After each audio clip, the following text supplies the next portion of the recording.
And memory is all about the idea of bringing information into your brain. And the key word in psychology is called encoding.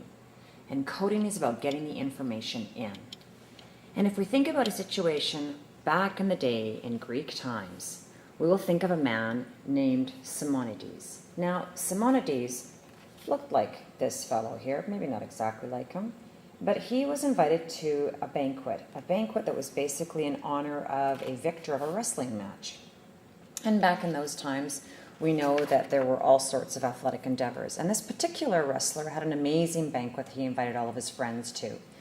And his friends came to that dinner and they feasted themselves, and Simonides was asked to actually give a speech while they were finishing off all of their luscious food. They finished their food, Simonides finished his amazing recitation in honor of the victor, and then he was called out. When he was called out, unfortunately, a horrible earthquake happened and all of the people that were invited were killed. Simonides was called back in, asked to identify all the dinner guests, and he was actually able to identify them all. And it is because he had envisioned his speech with the actual room. Out of this came the idea of the method of loci. The method of loci is one method that helps us to encode, to get the information into our brain.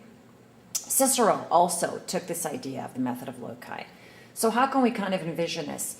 Cicero would go into a room, he would envision in the room, he would paste his speech in different parts of the room.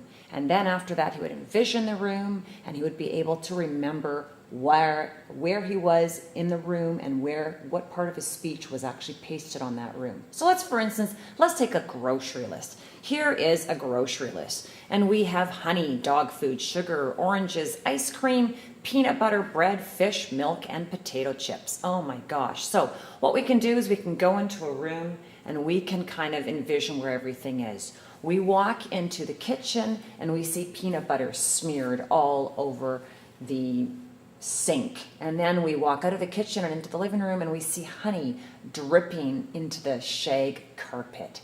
And then we walk into the hallway and we see doggy kibbles littered all over the hallway of the doggy kibbles there. Just, you can envision it. And then we think about the potato chips on our list, and we think of those as we walk up the stairs. They're on each stair. One stair, a potato chip, next stair, a potato chip.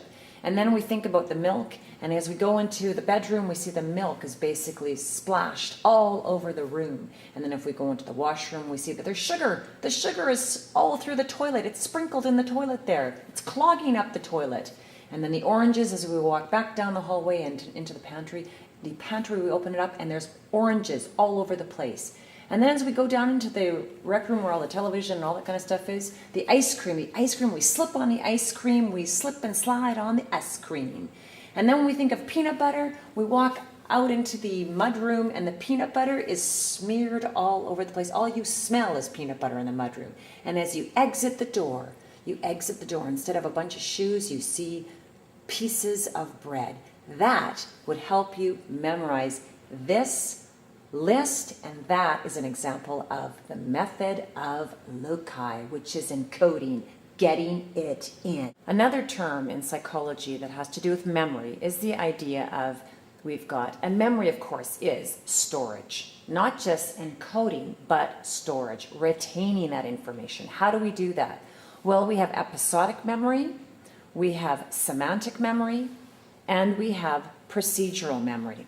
These three can tie into one situation. Let's start with that situation. So episodic memory let's say that we have this amazing memory of making pie with grandma.